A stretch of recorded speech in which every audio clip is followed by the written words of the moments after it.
Hello guys. তো প্রফেশনের দিক দিয়ে আমি একজন নার্স, বাট নার্স হিসেবে আমি কতটা কি কেয়ার করতে পারি পেশেন্টের, সেটা পেশেন্টরাই ভালো বলতে পারবে, তাই না? আর আমি যখনই অসুস্থ হয়ে যাই, আমার কেয়ার করার জন্য আমার কাছে আমার মাই বেস্ট। মানে আমি আমার শরীর অসুস্থের সময় যদি আমার মাকে পাশে না পাই না, আমার মানে পাগলের মতো অবস্থা হয়ে যায়। তো কিছুদিন আগেই নাইট ডিউটি করার পর থেকে এরকম জ্বর শুরু হয়ে গেছিলো, প্রচণ্ডই জ্বর, মানে 102-3-এর নিচে জ্বর নামছিলই না।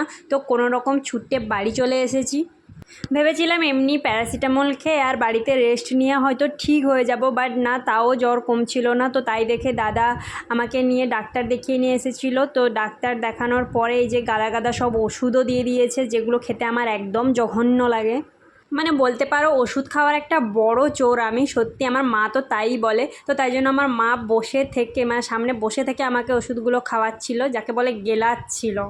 আর যখনই নিজে এরকম গাদা গাদা ওষুধ খাই না, তখন আমি আমার পেশেন্টগুলোর কষ্টের কথা ভাবি। মানে ওরা সত্যি সারাদিনে কত ওষুধ খায়, এরকম সকাল বিকাল রাত্রি নিয়ম করে করে। মানে ওদের কথাটা তখন ভাবি যে হ্যাঁ, ওদের অনেক কষ্ট হয় সারাদিনে এত এত ওষুধ খেতে।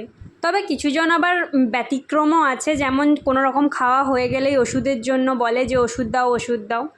তো আমি তো এখানে এই কটা ওষুধ খেয়েই মানে বমি করে ফেলবো, এরকম একটা অবস্থা। তো তাই জন্য ভিটামিন সিরাপটা তো আমি খাবো নাই বলে দিলাম মাকে। তখন আমার মা বললো ঠিক আছে, তুই ওটা রাতে খেয়ে নিস, এখন কাশির সিরাপটাই খা। আর আমার মা এদিকে কি বলছে জানো, যে ভিটামিন সিরাপটা নাকি খুব সুন্দর গন্ধ। তো আমি আমার মাকে বললাম যে তাহলে তুমিই একটু খেয়ে নাও না। তো তোমরা কারা কারা মেডিসিন খেতে খুব ভালোবাসো, মানে খুব ভালো লাগে তোমাদের, কমেন্ট করে আমাকে অবশ্যই জানিও। আর কারা কারা আমার মতো আছে, মানে মেডিসিন খাওয়ার একদম বড় চোর, তারাও আমাকে কমেন্ট করে জানিও।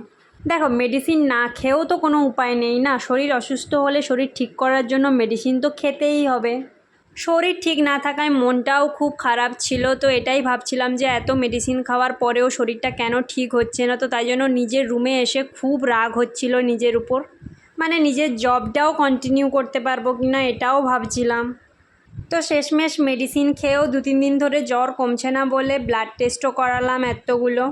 তারপর সন্ধেবেলার দিকে হঠাৎ করে না শ্বাস নিতেও খুব কষ্ট হচ্ছিলো। তো তাই জন্য ভয় পেয়ে দাদা, বৌদি, মা সবাই মানে এতটাই ভয় পেয়ে গেছিলো যে বললো ওকে নার্সিংহোমে তাড়াতাড়ি নিয়ে গিয়ে দেখিয়ে নিয়ে আয়। তো দাদা ডাক্তারের কাছে নিয়ে গেল, ওখানে ইঞ্জেকশান, নেবুলাইজেশান অনেক কিছুই দেওয়া হয়েছিল। তারপর বাড়ি এসে এই যে ইনহেলার নিয়ে ঘুমিয়ে পড়েছিলাম। পরদিন সকালবেলায় যে ভাত খাবো না, উঠে বসতেই পারছিলাম না। তো মা আমাকে, আমি এখানে শুয়েছিলাম আর মা আমাকে বসে বসে খাইয়ে দিচ্ছিল। মানে কি বলো তো, কথাতেই আছে না, মানুষের যখন বিপদ আসে বা যখন শরীর অসুস্থ হয়, তখন একের পর এক মানে সমস্যা লেগেই থাকে। তো সেরকমই অবস্থা আমার হয়েছিল। মানে এদিকে এতটাই শরীর অসুস্থ, তার উপর আবার মানে আমি উঠে বসতে পারছিলাম না। ওই মানে খিটকে টাইপের বলে না, তো এরকম একটা লেগে গেছিলো সিদ্ধারাতে, মানে আমি উঠেই বসতে পারছিলাম না। তো আমাকে মা এখানে গরম সেঁক দিয়ে দিচ্ছিল।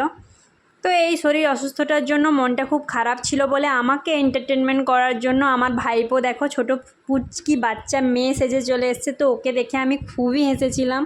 তো প্রায় টানা 12 দিন মতো কাটানোর পর এই যে ফাইনালে আমি ফিরে আসবো বলে এই যে রেডি হয়ে বসেও গেছি।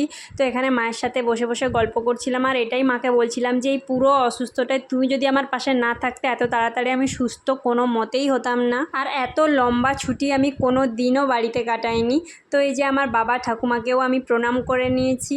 তারপর মা এদিকে একটু গরম গরম চাও খেতে দিল। তো চা খেতে খেতে এটাই ভাবছিলাম যে সুস্থ অবস্থায় যদি এতগুলো ছুটি কাটাতাম তাহলে কতই না আনন্দ